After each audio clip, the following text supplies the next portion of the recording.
BNP, NCP and CPB submit reform opinions to National Consensus Commission.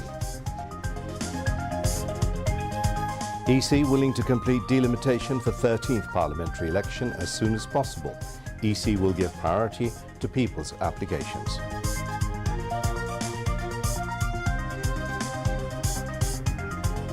Gazette declaring April the 3rd Eid holiday issued.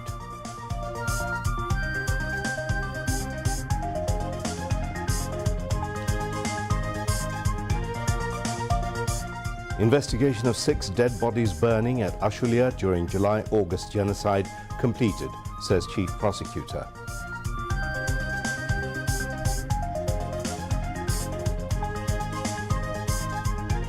USA enforces more stringent immigration policy. Trump cancels legal status of immigrants from 4 countries.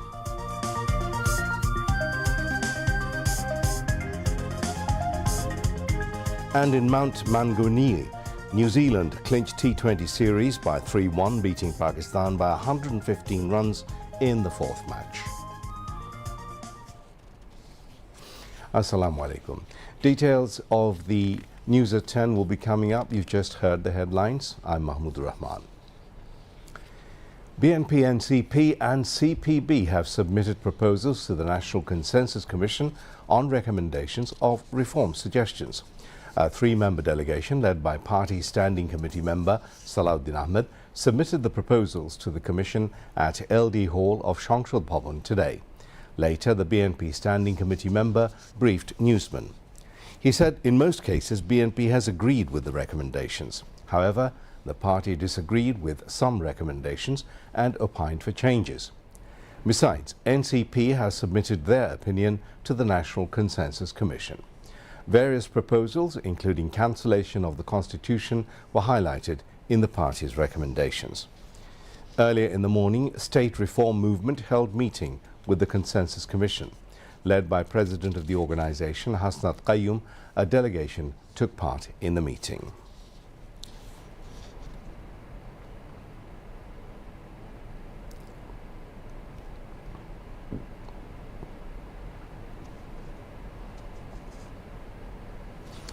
The Executive Committee of the National Economic Council, ECNEC, today approved 15 development projects involving an estimated cost of 21,139 crore taka. The approval came from the ECNEC meeting held with ECNEC chairperson, Chief Advisor Professor Mohammed Yunus in the chair at the NEC conference room in the capital. Finance Advisor Salahuddin Ahmed, Planning Advisor Wahiduddin Mahmood, Foreign Affairs Advisor Mohammad Tawheed Hussain and other concerned officials were present at the meeting. Planning Advisor Wahiduddin Mahmood briefed reporters after the meeting. He said a number of important projects were approved at the ECNEC meeting. These include construction of the first terminal of Paira Seaport, strengthening of runway and taxiway of Shah Amanat Airport in Chattogram, development of climate change resilient water management in Dhaka, and establishment of Rangamati Medical College and Hospital. In addition, several projects in education, roads, health and power sectors have been approved.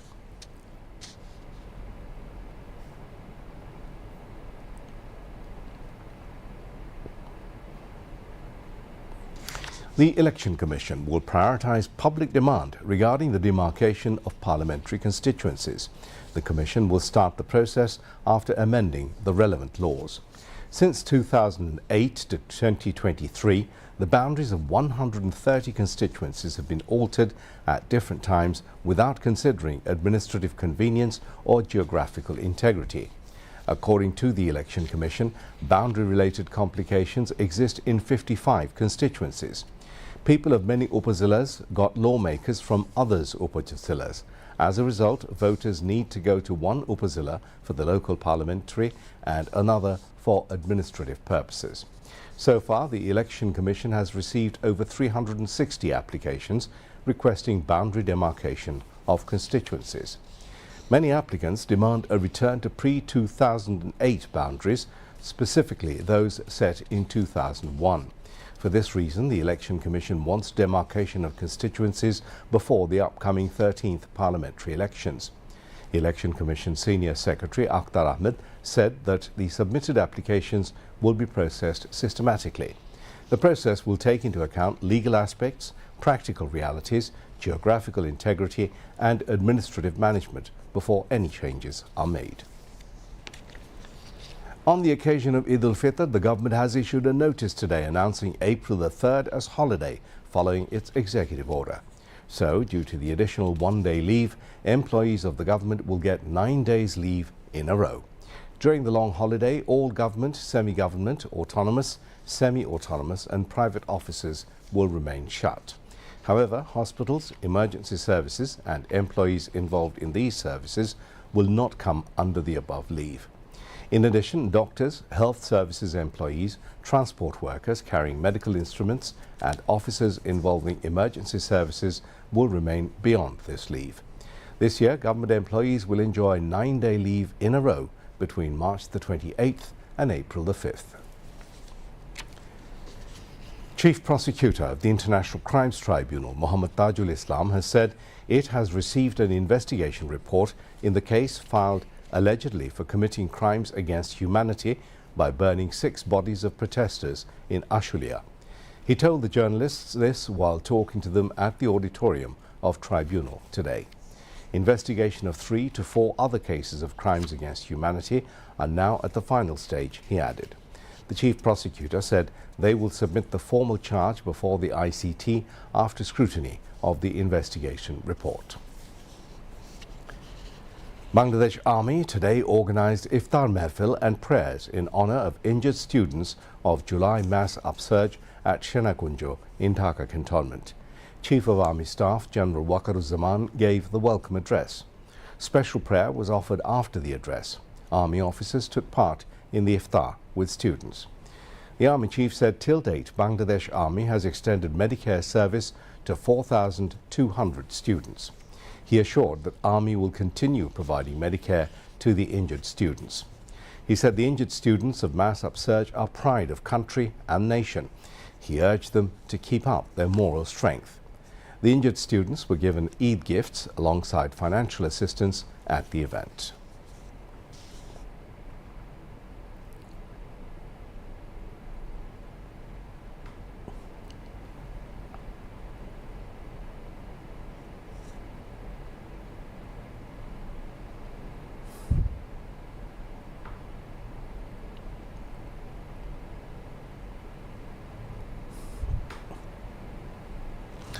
The inaugural session of Bangladesh Investment Summit will be telecast live through the fast internet service provider Starlink. The program will be telecast live on test through the Starlink from Hotel Intercontinental in the capital on April the 9th. Chief Advisor Professor Mohammad Yunus will attend the opening ceremony. Chaudhry Ashik Mahmood bin Harun, Executive Chairman of Bangladesh Investment Development Authority, BIDA, and Bangladesh Economic Zone Authority, BEZA, informed this at a press conference at Foreign Service Academy in the capital today. He informed that more than 500 investors from 50 countries, including Meta and Samsung, have already registered to participate in the 4-day business summit beginning on April the 7th. Chaudhry Ashik Ahmed bin Harun stated that the investors of these countries will visit the country's different special economic zones on the first 2 days of the summit. Renewable energy, information technology and startups will be highlighted in the summit. Chief Advisor's Press Secretary Mohammad Shafiqul Alam and Deputy Press Secretary Mohammad Abul Kalam Azad Mojumdar were present on the occasion. Ma, ক্ষুধা লাগছে, খাইতে দাও। টেবিলে খাবার রাখা আছে, খায় নে। মা, আমি এই খাবার খাবো না। কেন? তাইলে গন্ধ? গন্ধ হইব কেন? কি হইছে? লক্ষ্মী মায়ের ধমকাইতেছো কেন? লক্ষ্মী না চাই। প্রত্যেক বেলা খাবার নিয়ে ঝামেলা করে। কথাটা ঠিক না। আমি কইছি পচাবাসি খাবার আমি খাবো না। ভাইজান কি করমু কও? প্রত্যেক বেলা নতুন নতুন রান্নার সময় কই। তাই এক বেলা রান্ধি 2 বেলা খাই। একবার রান্না করে 2 বেলা খাইতেই পারো, কিন্তু রান্না করা খাবার ভালোভাবে সংরক্ষণ করে খাইতে হইব। সেটা আবার কেমনে? রান্না করা খাবার স্বাভাবিক তাপমাত্রায় 2 ঘন্টার বেশি রাখা যাইব না। 2 ঘন্টার বেশি রান্না করা খাবার খাওয়ার আগে আবার ভালো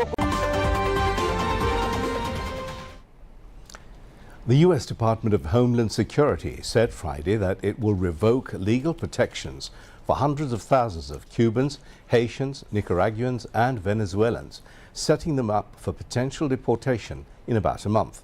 The order applies to about 532,000 people from the 4 countries who came to the United States since October 2022. They arrived with financial sponsors and were given 2-year permits to live and work in the U.S.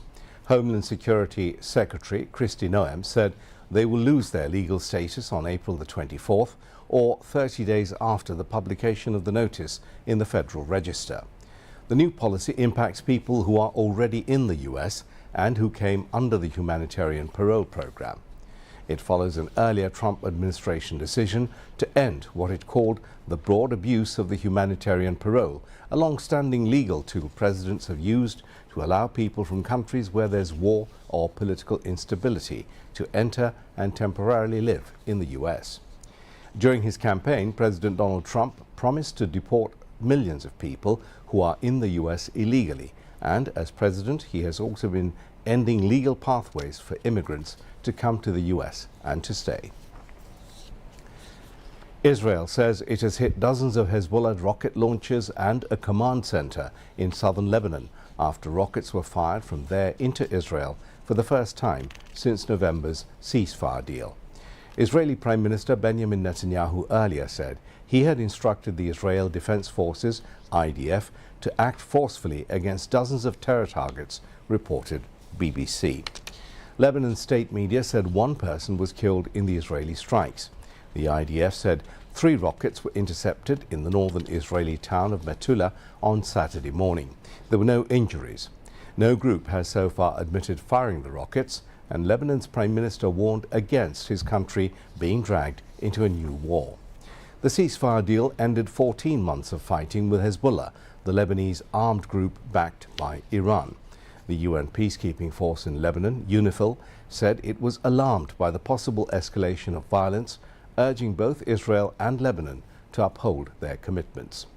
Local reports in Lebanon said artillery had fired into some southern locations of the country. The Lebanese army said it had conducted a search operation discovering 3 primitive rocket launchers which it dismantled. The truce has been fragile. Israel has carried out nearly daily airstrikes on what it describes as Hezbollah targets and has indicated that attacks will continue to prevent the group from rearming. A Turkish court has formally placed Istanbul Mayor Ekrem İmamoğlu under arrest pending trial on corruption charges days after his detention triggered mass protests across the country. The court's decision on Sunday to send İmamoğlu to prison comes after the main opposition party, European leader, and tens of thousands of protesters criticized the actions against him as politicized. The court said İmamoğlu and at least 20 others were jailed as part of a corruption investigation. A separate ruling on a terror-related investigation has yet to be issued. The mayor, a key opposition figure and potential challenger to longtime President Recep Tayyip Erdogan, was detained on Wednesday by the government for alleged corruption and terrorism. İmamoğlu has denied all charges, describing them as part of a smear campaign. Heavy security was reported outside of the court where the Istanbul mayor appeared on Sunday.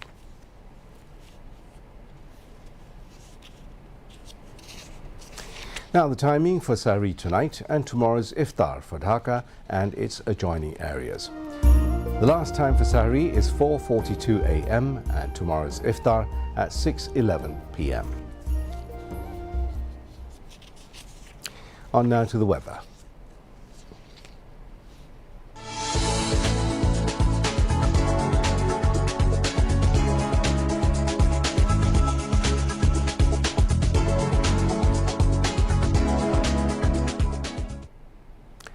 The Met Office in its weather forecast till 6 p.m. tomorrow said rain or thunder showers with lightning flashes accompanied by temporary gusty wind is likely to occur at 1 or 2 places over Rangpur, Rajshahi and Khulna divisions. Day temperature may rise slightly and night temperature may fall slightly over the country. Country's highest temperature was recorded today at Sitakundo at 34.5 degrees Celsius and capital Dhaka's highest temperature was 32 degrees Celsius. Now some sports news.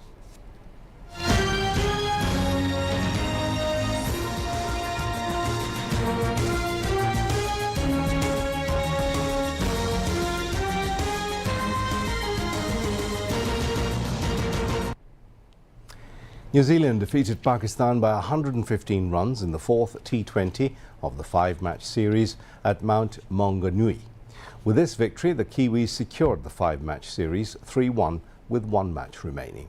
It is also New Zealand's record margin of victory over Pakistan in T20s. Batting first after losing the toss, New Zealand scored 220 runs for 6 wickets in the stipulated 20 overs. Finn Allen scored 50 off 20 balls, Michael Bracewell scored an unbeaten 46 off 26 balls, and Tim Seifert scored 44 runs off 22 balls. In reply, Pakistan were bowled out for 105 in 16 overs and 2 balls. The highest, 44 runs, came from Abdul Samad's bat. Finn Allen was adjudged man of the match. The two teams will face each other in the fifth and last T20 on March the 26th in Wellington. Erling Haaland scored one and assisted another, helping Norway beat Moldova 5-0 in European World Cup qualifiers. The Scandinavian side's third and last World Cup appearance was back in 1998, 2 years before Haaland was born. Now all the expectations surround the Manchester City star Haaland. Dortmund defender Julian Ryerson opened the scoring for Norway 5 minutes after kick-off in Chisinau. Haaland doubled the lead in the 23rd. It was the talented forward's 39th goal in 40 appearances for his country since his 2019 debut. Tello Askard scored the third. Atletico Madrid forward Alexander Soloth added the fourth before half-time. Substitute Aaron Donham finished the rout late in the second half. Meanwhile, English Premier League legend and now the coach of Wales, Craig Bellamy, saw his team beat Kazakhstan 3-1 in Cardiff. Dan James opened scoring before the visitors levelled through a spot kick. Ben Davies restored the lead and Rabi Matondo scored his first Wales goal, wrapping up a comfortable victory. To end the news, the main points again. BNP, NCP and CPB submit reform opinions to National Consensus Commission. EC willing to complete delimitation for 13th parliamentary election as soon as possible. EC will give priority to people's applications.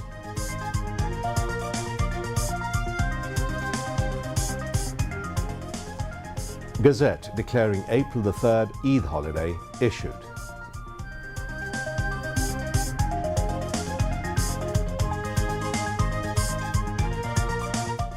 Investigation of 6 dead bodies burning at Ashulia during July-August genocide completed, says Chief Prosecutor.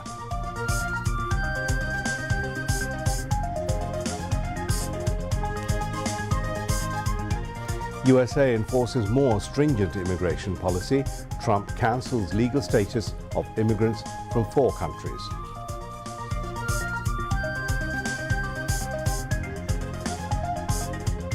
And in Mount Maunganui, New Zealand clinched T20 series by 3-1, beating Pakistan by 115 runs in the 4th match. That's all from the newsroom for now. Thank you for being with us. If you can, please do join us for our next bulletin, which is at midnight. Until then, Allah Hafiz.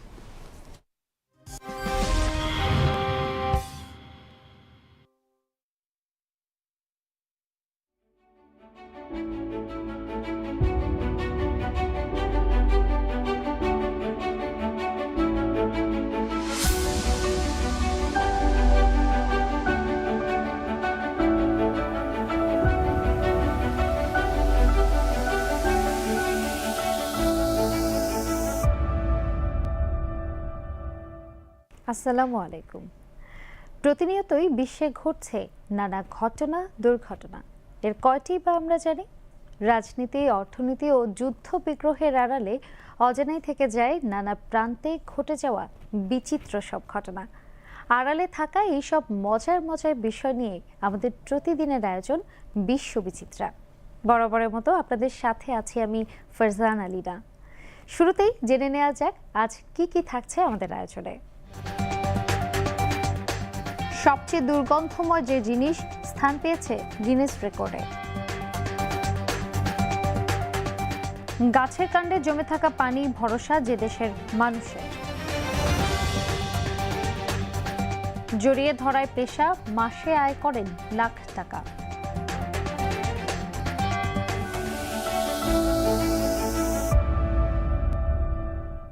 Guinness world রেকর্ডে বিভিন্ন অদ্ভুত এবং মজার বিষয় স্থান পেয়েছে, যার মধ্যে কিছু দুর্গন্ধময় জিনিসও আছে। মানুষের কৌতূহল এবং গবেষণার জন্য এসব বিষয় রেকর্ডের অন্তর্ভুক্ত করা হয়েছে। গিনেস ওয়ার্ল্ড রেকর্ডে এই জিনিস অন্তর্ভুক্ত করা মূলত মানুষের বৈচিত্র্যময় অভিজ্ঞতা এবং জ্ঞানের ভাণ্ডারকে সমৃদ্ধ করার জন্য।